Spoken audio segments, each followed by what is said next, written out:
Hello, this is Claude White, and this is Extreme Sports and Worldviews, and today's topic is one Donald Trump. And the reason I bring him up is we know that he has been very reckless and arrogant and very condescending towards us. And when I say us, I mean black people and also Latino people that look like me and speak a different language. Now, to the rest of the United States, this has come as a bit of a shock. I mean, they just think of him as, a fiery Art of the Deal or The Apprentice, that type of guy. I mean, he may be a shrewd businessman, but he gets things done. That is what America would like for you to believe about one Donald Trump.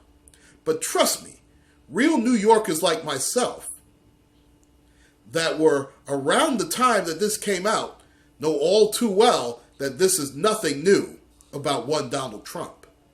He has been a racist bigot from the start. And listen, as we know, a leopard can't change his spots.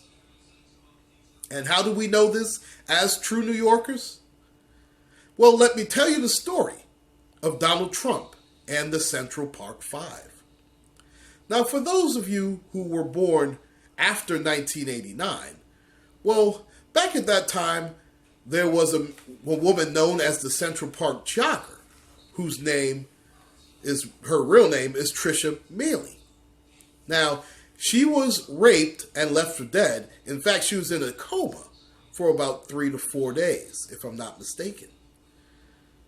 But luckily, she survived that torment. Now, in their rush to judgment, the NYPD arrested 5 young men, ranging from ages 14 to 16. And those young men's names were Yusef Salaam, 15 years old, Kevin Richardson, 14 years old, Raymond Santana, also 14, Antron McCray, 15, and the oldest of the bunch, a mere 16 years old, Corey Wise. Now, those 5 young men had gotten confessions beaten out of them by the NYPD and their detectives. But in their rush to judgment, let's hang the first 5 Negroes they see. And of course, who piled on and was rabble-rousing, so to speak, one blustery Donald Trump. Now, in May of 1989, he pulled out $85,000 worth of advertising space in 4 major New York City newspapers. And among those newspapers were the New York Times, Daily News, and the New York Post. And in that, he pulled out a headline, "Bring back the death penalty, bring back the police." Now, right underneath his signature, Trump wrote, "I want to hate these muggers and murderers. They should be forced to suffer, and when they kill, they should be executed for their crimes. They should serve as examples so that others will think long and hard before committing a crime or act of violence." You know what? Very tough words from one Donald Trump. But trust me, we've heard this bluster and bravado recently, haven't we, ladies and gentlemen? And as you can see, his recklessness started way back when. Because as it turned out, as I mentioned before, those confessions were coerced by the NYPD, and later they were found not guilty and innocent, cleared by DNA evidence in 2002 after a man named Matthias Reyes confessed to the crime of raping and brutally, savagely beating the Central Park jogger.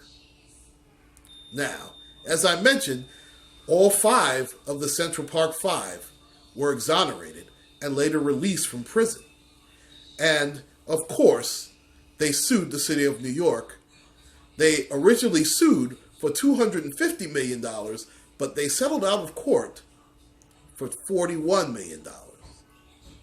Now, would Trump apologize to the family and the 5 young men who were grossly misrepresented and portrayed as savages and thugs by him and his alleged girlfriend, Rudolph Giuliani? And trust me, if you don't believe that he and Trump have a thing going on, allegedly, well, then you need to look up YouTube and see pictures of a painted up Rudolph Giuliani along with Donald Trump. And you can easily Google or look it up on YouTube. But I digress. Of course, Trump refuses to believe that he's wrong, even when the facts prove that he is indeed wrong. The recipients must be laughing out loud at the stupidity of the city, Trump said. Speak to the detectives on the case and try listening to the facts. These young men do not exactly have the past of angels. Well, the facts prove that none of the seamen were any of the 5 men. The seamen belonged to Mr. Reyes. And he even admitted that he acted alone in the brutal and savage rape and beating of the young lady. And the detectives that you want to speak to, the same detectives who beat those so-called confessions out of the 5 young men, I would hardly call them credible. So, Donald Trump, please do us a favor. Please, as you are so quick to tell us, you and your phony friend, one Rudolph Giuliani, let's not rush to judgment when it comes to the innocence of our people. Now, I realize that there are enough bad apples, but as we know, that does not include all people. And you have to be careful before you open your mouth. But, of course, that doesn't apply to one Donald Trump. And any black person or Latino person who votes for Trump deserves either a foot on their ass or a swig of bleach. But that's only my feeling. You obviously can do what you want, but I guarantee you, I will not be voting for Donald Trump. And I'm not saying that Hillary Clinton is a better option. In fact, as far as I'm concerned, whether Hillary Clinton or Donald Trump wins, as far as I'm concerned, America loses. Please like and subscribe, ladies and gentlemen. This is Claude White for Extreme Sports and Worldviews. Take care and God bless.